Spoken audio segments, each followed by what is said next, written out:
नमस्कार, बहुत स्वागत है। आप देख रहे हैं अपना हिमाचल। मैं हूं आपके साथ अबू हुरैरा। शुरुआत करेंगे बड़ी खबर से। मुख्यमंत्री सुखविंदर सिंह सुक्खू ने आज शिमला के ऐतिहासिक रिज मैदान से राज्य स्तरीय समारोह में अनाथ, विशेष रूप से सक्षम बच्चों, निराश्रित महिलाओं और वृद्धजनों की सहायता के लिए मुख्यमंत्री सुख आश्रय योजना की औपचारिक शुरुआत की। इसके साथ ही हिमाचल अनाथ बच्चों और अन्य वंचित वर्गों की मदद के लिए कानून बनाकर योजना लागू करने वाला देश का पहला राज्य बन गया है। मुख्यमंत्री ने इस अवसर पर योजना के पात्र बच्चों में 4 करोड़ 68 लाख रुपए की वित्तीय सहायता का भी वितरण किया। कार्यक्रम में 10वीं कक्षा में बेहतर प्रदर्शन के लिए 30 मेधावी छात्रों को सीएम ने लैपटॉप भी दिए। द्वितीय चरण में 10वीं और 12वीं कक्षा के 268 बच्चों को लैपटॉप दिए जाएंगे। कार्यक्रम में सीएम ने कहा कि नए चिन्हित 2700 अनाथ बच्चों को भी 4000 रुपये मासिक वित्तीय सहायता दी जाएगी।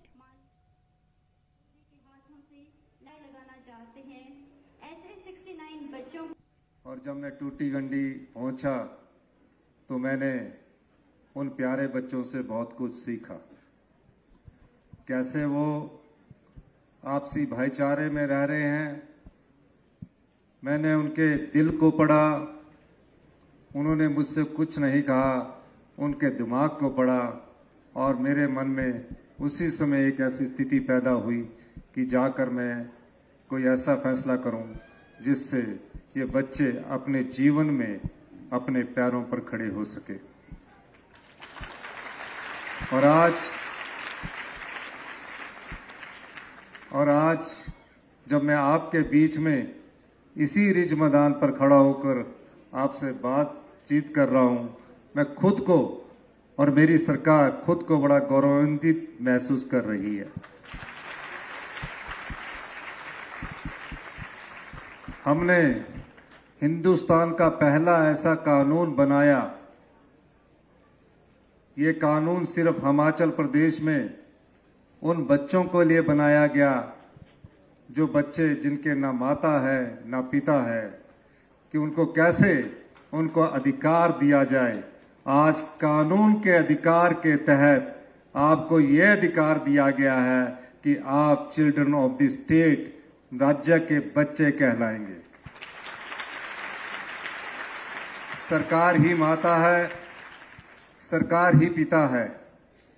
इस लक्ष्य की पूर्ति के लिए हमने इस कार्य योजना पर काम करना शुरू हुआ। जब ये योजना बनी, पैसे कहां से आएंगे, कैसे अमली जामा पहनाया जाएगा, आर्थिक स्थिति ठीक नहीं है और उसके बाद आपदा का कहर इस प्रदेश पर पड़ा, लेकिन दृढ़ निश्चय था हमारा कि हम इन बच्चों को गोद लेंगे। और जब मैं आज आपको प्राइज बांट रहा था, स्कॉलरशिप के एलिजिबिलिटी सर्टिफिकेट बांट रहा था और सामाजिक न्याय कल्याण मंत्रालय के माध्यम से मैं माननीय मंत्री जी से बात कर रहा था, मैं मन ही मन में बड़ा फलीभूत महसूस। उत्पादन हम करें और बिजली। कोरोना वॉरियर समेत आउटसोर्स कर्मचारियों के मामले में मुख्यमंत्री सुखविंदर सिंह सुक्खू ने कहा कि इन लोगों के लिए नीति नहीं है, कानून का अध्ययन करके ही राहत दी जाएगी।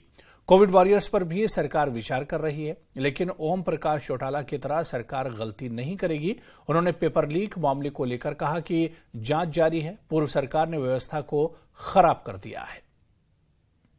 कोरोना काल में जो आउटसोर्स पर लगे थे, हमने तो माननीय मंत्री जी ने 2-3 बार मीटिंग की और हमने कोशिश की कि वो कोई नीति के तहत लगे हो, पर उसके लिए आउटसोर्स की जैसे नीति है ना, तो उनके लिए कोई नीति नहीं पाएगी। और जब नीति नहीं पाएगी तो अभी उनको हमने कैसे एडजस्ट करना वो हम विचार कर रहे हैं। लेकिन कई बार ऐसा होता है ना, कानून के बगैर रख दिए गया हूँ। अब ओम प्रकाश चौटाला जी की तो अपनी पार्टी थी, उन्होंने थोड़ी सी जेबीटी में गलती की और 10 साल की सजा उन्होंने भुगती है। तो हम उस कानून का अध्ययन करने के बाद इनको आउटसोर्स कर्मचारियों को कैसे हमने राहत प्रदान करी है, उस बारे में हमारा सरकार विचार। तो वहीं मुख्यमंत्री सुखविंदर सिंह सुक्खू ने जिला परिषद कैडर कर्मचारियों की हड़ताल पर कहा कि ग्राम सभा फिर बुलाई जाएगी और जहां कोरम पूरा नहीं हुआ है वहां कोरम को पूरा किया जाएगा। जिला परिषद कैडर हड़ताल पर है, उसका मेन मुख्य कारण उनकी मांगे हैं। ग्राम सभा में जो नहीं आए हैं वो कोरम पूरा नहीं हुआ है, तो अब इसको जहाँ कोरम पूरा नहीं हुआ वहाँ दोबारा से ग्राम सभा आयोजित की जाए। ये भारतीय जनता पार्टी ने ऐसी सरकार चलाई कि देश का तो प्रदेश का तो बेड़ा गर्क किया ही किया, लेकिन व्यवस्था का भी च्यापा पीट दिया उन्होंने। तो इसलिए हम सारी चीजों को ठीक ढंग से लाने की कोशिश कर रहे हैं। जिला परिषद कैडर कर्मचारी महासंघ के मंत्री अनिरुद्ध सिंह के साथ हुई बैठक बेनतीजा रही। पंचायती राज और ग्रामीण विकास मंत्री अनिरुद्ध सिंह के साथ राज्य सचिवालय में आज 2 चरणों में यह बैठक हुई थी। मंत्री ने कर्मचारियों के मुद्दों को कैबिनेट बैठक में ले जाने का आश्वासन दिया है। साथ ही विभाग में विलय करने की मांग को लेकर सीएम से कैबिनेट सब कमेटी बनाने की सिफारिश करने का भी भरोसा दिया और वित्तीय विभाग में मामला फंसे होने की भी बात कही, लेकिन कर्मचारी महासंघ के नेता नहीं माने। मांगे पूरी होने पर ही हड़ताल खत्म करने की बात कही और 4 दिनों से चल रही हड़ताल जारी रखने का फैसला लिया है।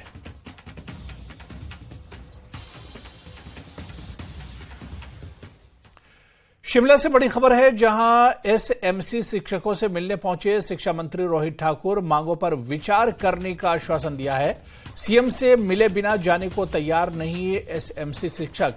रात भर सचिवालय के बाहर बैठने की बात कही है। सेवा नियमित करने की ये लोग मांग कर रहे हैं। मांग नहीं मानने पर अनशन की चेतावनी दी है।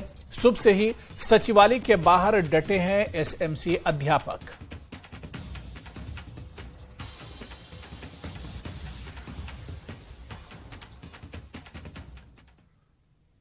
आपदा को लेकर हिमाचल कांग्रेस उपाध्यक्ष सतपाल हराजादा ने केंद्र सरकार पर बड़ा हमला बोला है। उन्होंने कहा कि केंद्र सरकार हिमाचल प्रदेश में बाढ़ और भूस्खलन पीड़ितों के मुआवजे के लिए पर्याप्त धन मुहैया नहीं करा रही है। साथ ही उन्होंने कहा कि केंद्र सरकार की लोगों की पीड़ा कम करने में भी कोई दिलचस्पी नहीं है।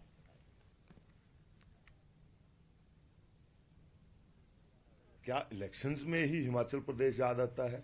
और अब जबकि स्टेट में इतनी बड़ी आपदा आई है, इसको स्टेट आपदा हिमाचल प्रदेश की सरकार ने घोषित किया है, जबकि ये राष्ट्रीय आपदा जो है इसको घोषित किया जाना चाहिए था और राष्ट्रीय आपदा के तहत जो है हिमाचल प्रदेश को पैसा मिलना चाहिए था।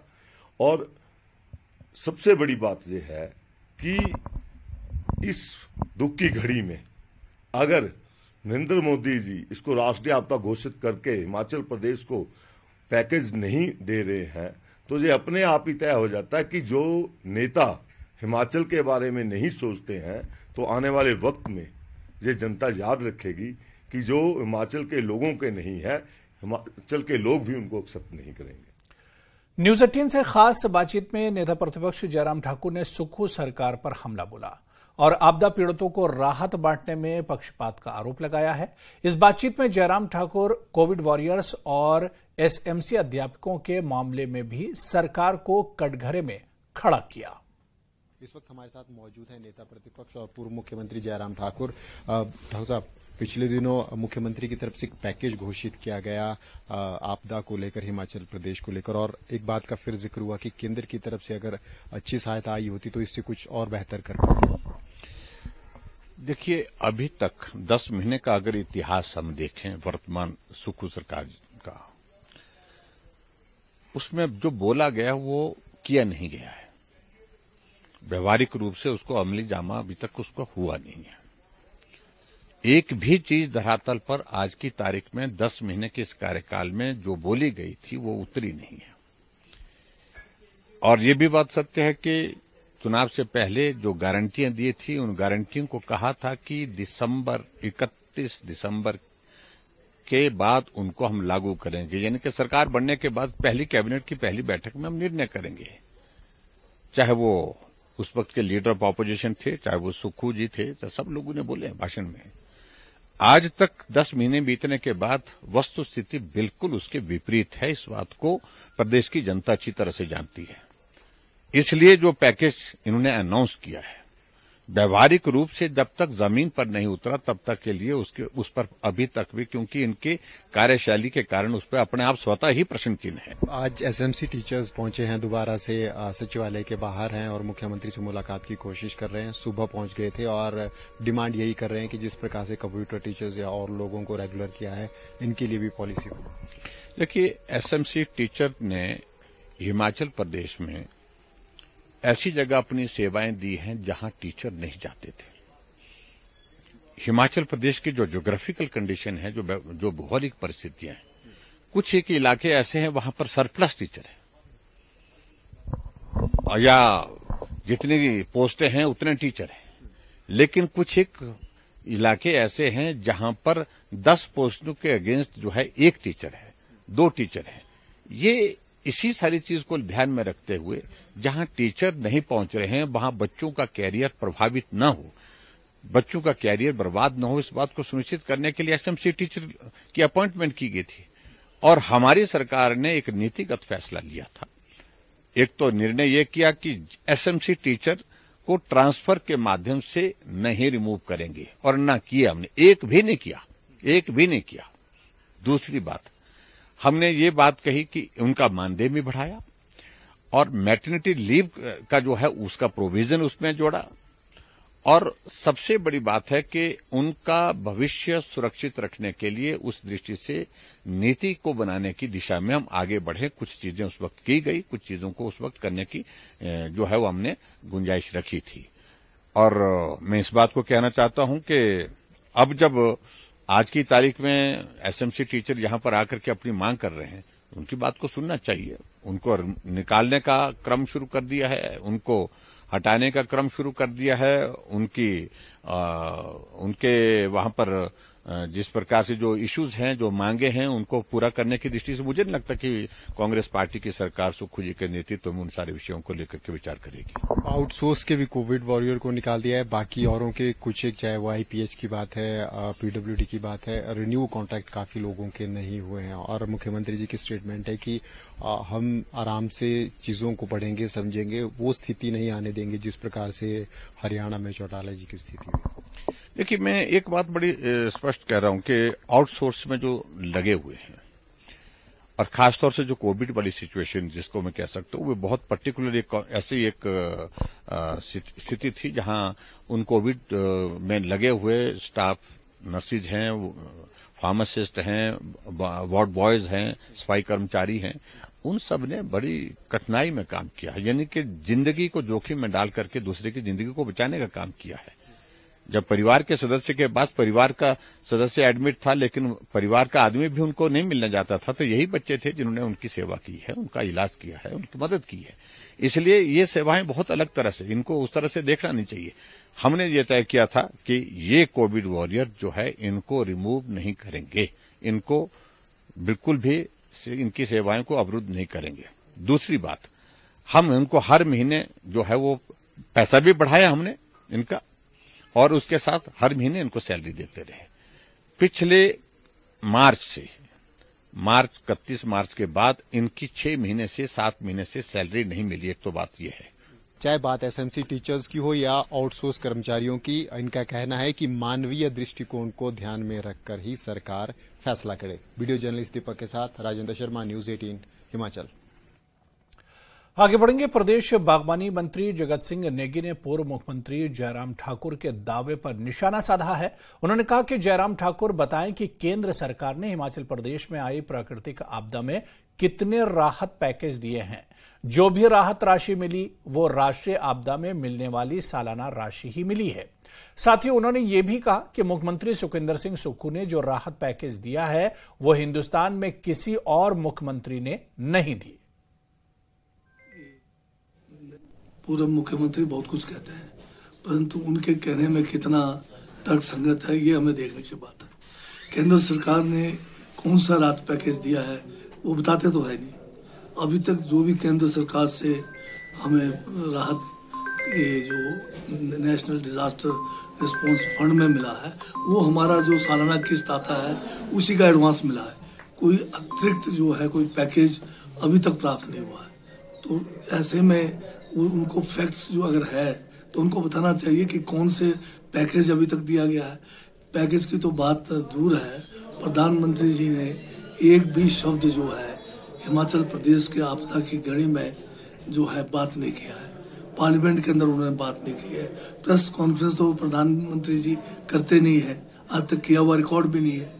तो कहाँ से ये जो है राशि प्राप्त हो रही है, ये शायद जयराम जी खुद बताएं। तो वहीं बड़सर विधायक इंद्रदत्त लखनपाल ने केंद्रीय मंत्री अनुराग ठाकुर के बयान पर पलटवार करते हुए कहा कि जहां एक तरफ प्रदेश में आपदा प्रभावितों को मुख्यमंत्री सुक्खू ने 4500 करोड़ का राहत पैकेज देकर मरहम लगाने का काम किया, तो वहीं दूसरी तरफ आपदा जैसे समय पर राजनीति करने वाले बीजेपी की सच्चाई भी जनता के बीच उजागर हुई है। यह आर्थिक पैकेज, राहत पैकेज आपदा प्रभावितों को राहत देगा। अनुराग ठाकुर जी ने बयान दिया कि 862 करोड़ रुपया जो है वो केंद्र सरकार ने दिया है। मैं आपके माध्यम से उनसे जानना चाहता हूँ कि वो जो 862 करोड़ रुपया था वो किस दृष्टि से और कब कब का हमारा देय था, उसको भी वो परिभाषित कर जाते तो शायद बेहतर होता। लेकिन उन्होंने केवल मात्र 862 रुपये की बात, 862 करोड़ रुपये की बात की। वो 12,000 करोड़ से और 862 करोड़ रुपये की जो खाई है उसको कैसे बांटेगी। और मानसून सत्र में भारतीय जनता पार्टी का रुख जो है वो बहुत ही नकारात्मक रहा। वो चर्चा लेके आए नियम 67 के अंदर। उससे पहले ही माननीय मुख्यमंत्री महोदय 102 नियम के तहत चर्चा लेकर आए और उसको क्लब करके जो है मानसून सत्र में 3 दिन सभी कार्यों को स्थगित करके चर्चा हुई, विस्तृत रूप से चर्चा हुई और सभी ने एक ही बात पे जोर दिया कि आपदा आई है, नुकसान हुआ है, लोगों के घर गिर गए, जमीनें बह गई, पशु बह गए, लोग 400 से 450 के आसपास लोगों की मृत्यु हो गई और पहली मर्तबा ऐसी सीपीएस मामले पर हाईकोर्ट में सुनवाई हुई, जिसमें कोर्ट ने सीपीएस की नियुक्तियों को चुनौती देने वाले मामले की अगली सुनवाई अब 16 अक्टूबर को निर्धारित की है। हाईकोर्ट ने सभी पक्षों को 10 दिन के भीतर रिप्लाई फाइल करने के आदेश भी दिए हैं। बता दें कि जस्टिस विवेक ठाकुर और जस्टिस विपिन नेगी की कोर्ट में इस मामले की सुनवाई हुई, जिसमें याचिका की मेंटेबिलिटी पर भी बहस हुई।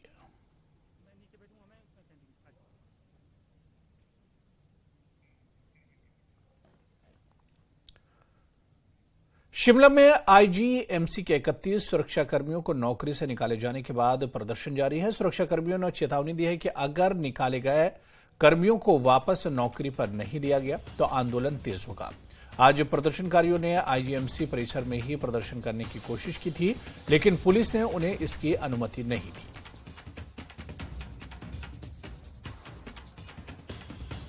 तो ये यहाँ पर आईजीएमसी के अंदर क्या चल रहा है, ये पूरे का पूरा अंधेरगर्दी है। इसके खिलाफ जो है लड़ाई शुरू हुई है। हम कहना चाहते हैं मजदूरों को न्याय मिलना चाहिए। ये जितने के जितने मजदूर थे ये सारे काम करते थे, ये पिक एंड चूज नहीं चलेगा, कुछ को लेंगे कुछ को नहीं लेंगे। किसको नहीं लेंगे? जो यूनियन के नेता हैं। यूनियन को बनाने का अधिकार जो है 1926 में अंग्रेजों के जमाने में मिला और यूनियन के अधिकार में स्पष्ट है कि जो यूनियन के नेता प्रोटेक्टेड वर्कमैन है, सुरक्षित कर्मचारी हैं, उनको जो है उस तरीके से तंग नहीं किया जा सकता है। क्या आज भी जो है, जो हमारा देश आजाद हो गया, कल गांधी जयंती थी, कल भी हमने सत्याग्रह किया, आज भी सत्याग्रह ही कर रहे हैं। कोई नारा नहीं है, कोई कुछ नहीं है, बैठे हुए हैं, न्याय मांग रहे हैं। और आईजीएमसी के प्रबंधन को बताना पड़ेगा कि क्यों जो है इन मजदूरों को निकाला गया है। इनको तुरंत नौकरी पर लेना पड़ेगा। अगर नौकरी पर नहीं लेते हैं तो निश्चित तौर से आंदोलन तेज होगा। हमने चेताया है, हमने परसों इनको चिट्ठी दे दी है। इस कंपनी ने जब सिक्योर गार्ड ने जब टेंडर डाला, एक पंसारा का लाइसेंस होता है, वो जो है इन्होंने टेंडर के 1 महीने बाद जो इन्होंने जमा किया। दूसरा लेबर एक्ट का जो लाइसेंस होता है वो भी इन्होंने 1 महीने बाद जमा किया। शॉप एंड कमर्शियल एक्ट का जो लाइसेंस होता है वो भी उन्होंने टेंडर होने के 1 महीने बाद जो है जमा किया। मैं सरकार को ये बोलना चाहता हूँ कि ये आईजीएमसी में जो है करोड़ों का घपला किया जा रहा है। इस टेंडर की जो है सरकार जल्दी से जल्दी छानबीन करे। अभी जैसे कि सब सुरक्षा कर्मियों से डॉक्यूमेंट लिए, हमने भी वैसे दे दिए। सबसे ज्यादा डॉक्यूमेंट हमारे पास है, पुलिस ट्रेनिंग सेंटर से लेकर डॉक्यूमेंट मेरे पास है, जो भी गाड़ियां बैठे हैं सबके पास है। और ये जिनके पास PTC 2 के सर्टिफिकेट भी है, उन्हीं बंदों को इन्होंने जो है नौकरी में नहीं लिया। खबर कुल्लू के मनाली से है, जहां टूरिस्ट राहुल रमेश के लापता होने की जानकारी मिली है। ये टूरिस्ट मनाली के जोगनी वाटरफॉल गया था और इसके पास ही टूरिस्ट युवक के लास्ट लोकेशन मिली है। गुमशुदगी के 5 दिन बाद भी युवक का कोई सुराग नहीं चल पाया। मनाली पुलिस युवक की तलाश कर रही है। मनाली के स्काई अल्ट्रा इवेंट में यह युवक आया था और बिरगू लेक की ट्रैकिंग के लिए निकला था। इसके साथ गया दल तो वापस लौट आया, लेकिन युवक नहीं लौटा।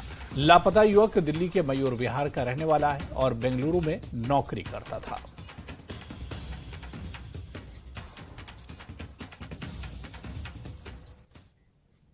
तो वहीं कुल्लू में एक ऑस्ट्रेलिया के नागरिक के लापता होने की भी आशंका है। इस संबंध में नई दिल्ली स्थित ऑस्ट्रेलियाई उच्चायोग ने कुल्लू पुलिस को ईमेल के माध्यम से सूचित किया है।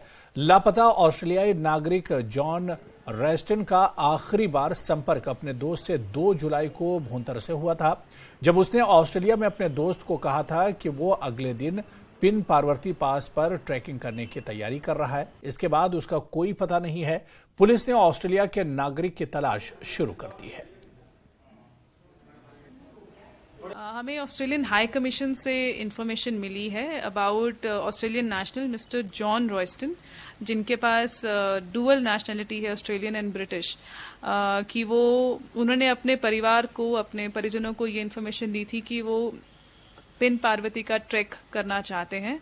और लास्ट जून में वो जो है यहाँ पर आए थे, इंडिया आए थे, और जुलाई के महीने में इट इज़ डाउटेड कि उन्होंने ये ट्रैक शायद लिया हो। बट हमें इन्फॉर्मेशन सितंबर में मिली है कमीशन से, जब वो उनसे कोई बातचीत नहीं हो पाई और उनसे कोई कांटेक्ट नहीं हो पाया।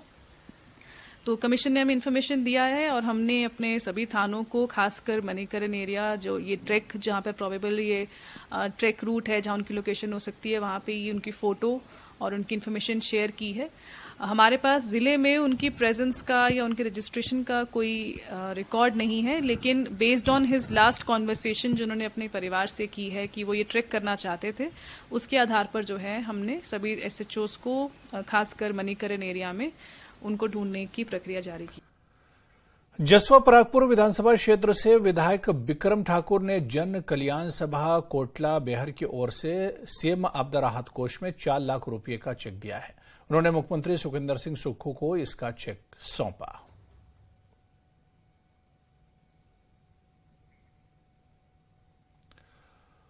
उड़ान योजना के तहत कुल्लू मनाली भूंतर एयरपोर्ट से अमृतसर के लिए उड़ान शुरू करने पर CPS सुंदर ठाकुर ने केंद्र सरकार को घेरा। उन्होंने कहा कि सरकार की हवाई योजना फेल हो रही है।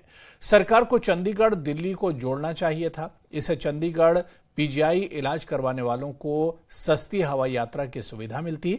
सरकार की जो योजना है, इसमें भारी भरकम हवाई किराया होने से लोगों को इसका कोई लाभ नहीं हो रहा है।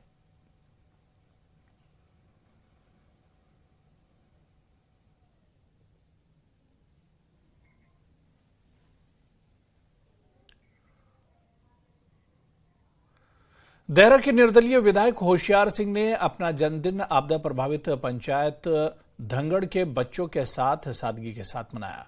विधायक होशियार सिंह ने केक काटकर बच्चों को खिलाया और साथ में चॉकलेट, मिठाई और फल बांटकर खुशी मनाई। इस दौरान विधायक होशियार सिंह आपदाग्रस्त परिवारों से मिले। इस दौरान उन्होंने मुख्यमंत्री सुखविंदर सिंह सुक्खू का धन्यवाद किया, जो आपदाग्रस्त परिवारों के लिए आगे आकर काम कर रहे हैं। एक तो ये एक ऐसा प्रभावित एरिया है जहाँ पे बहुत बड़ा नुकसान हुआ। तो हर साल हम जन्मदिन मनाते हैं, लोग आते हैं, बात कर देते हैं, लेकिन मैंने इस बार सोचा कि नहीं, मैं अपना जन्मदिन मनाऊंगा अपने उस क्षेत्र में जहाँ पर बहुत बड़ा नुकसान हुआ है। तो आज मैं अपने परिवारों के बीच अपना जन्मदिन मना रहा हूँ, इन बच्चों के बीच अपना जन्मदिन मना रहा हूँ, क्योंकि ऐसा मौका मुझे नहीं लगता कि भगवान किसी को भी दे। पर मैं ये चाहता हूँ कि मैं अपने लोगों के बीच रहूं, उनके सुख में, उनके दुख में शामिल होकर के मैं यहाँ पर इनके बीच में जो है। खबर क्रिकेट से जुड़ी है। धर्मशाला में खेले जाने वाले वर्ल्ड कप के मैच के लिए बांग्लादेश की टीम पहुंच गई है। यह टीम विशेष चॉपर के जरिए कांगड़ा के गग्गल एयरपोर्ट पहुंची, जहां HPCA के सदस्यों ने टीम की अगुवाई की। टीम के कोच और श्रीलंकाई पूर्व क्रिकेटर चंडिका हाथुसरा सिंघे की अगुवाई में पहुंची टीम में उप कप्तान शाकिबुल हसन नजर नहीं आए, जबकि कप्तान तमीम इकबाल भी टीम के साथ रहे। टीम को मशहूर होटल रेडिसन ब्लू में ठहराया गया है। कल अफगानिस्तान की टीम धर्मशाला पहुंचेगी। बता दें कि 7 अक्टूबर को बांग्लादेश और अफगानिस्तान के बीच आईसीसी मेंस वर्ल्ड कप का पहला मुकाबला खेला जाएगा।